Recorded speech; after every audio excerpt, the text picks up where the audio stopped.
Youth violence is a major problem in the United States. In just the past 4 years, there have been 116 school shootings in the U.S. In just the last 4 years, 116. That is a scary number. And one of the main reasons that makes this topic, video games and their relationship to youth violence, so controversial. Youth violence is always a hard topic to cover, but nonetheless, it has been proven that violent video games do not contribute to youth violence. They may cause anger. Losing a game of any kind, losing at anything can make us mad.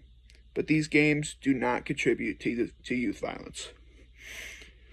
First off, video games have been proven to relieve stress. A study conducted by Christopher J. Ferguson, professor and co-chair of psychology at Stetson University in Florida, shows that male and female that play video games relieve their stress. Dr. Ferguson explained that in this study, 103 young adults were given a frustrating task and then randomized to play no game, a non-violent game, a violent game with good versus evil theme, or a violent game in which they played the bad guy. The results suggest that violent video games reduce depression and hostile feelings in players through mood management. Secondly, we need to talk about the difference between aggression and violence. Video games have been proven to cause aggression at times, but aggression is not violence.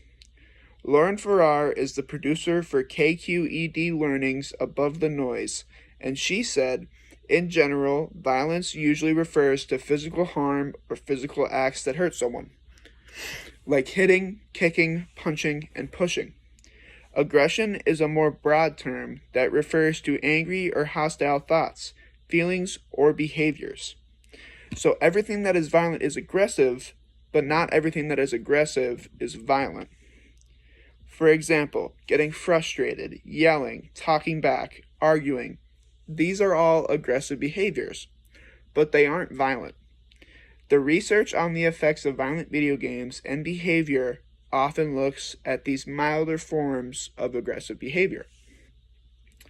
Next, we have to examine that research does not support that violent video games contribute to youth violence.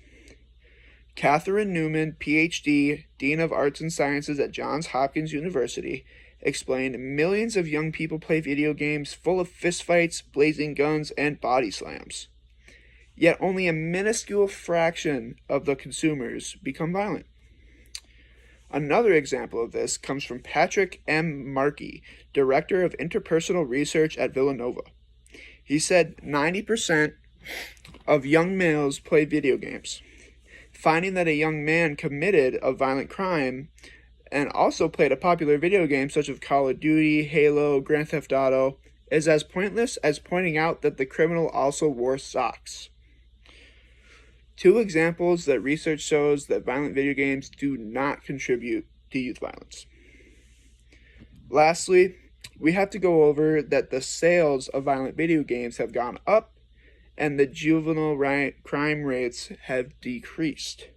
In fact, total U.S. sales of video game hardware and software increased 204% from 1994 to 2014, reaching $13.1 billion in 2014, while violent crimes decreased 37%. And murders by juveniles acting alone fell 76% in that same period. Even more stats on the matter show that in 2019, juvenile arrests for violent crimes were at an all-time low, a decline of 50% since 2006. Meanwhile, video game sales set a record in March 2020, with Americans spending $5.6 billion on video games, hardware, accessories, and assorted content. Both statistics continue a years-long trend. In conclusion, all of these quotes and numbers come together to prove that video games do not cause violence. They have been proven to cause anger and aggression, but they have not been shown to cause violence. Studies have found that video games relieve stress. Simple research shows that there is no link between video games and youth violence, and video game sales have gone up while juvenile crime rates have gone down. Video games do not contribute to youth violence.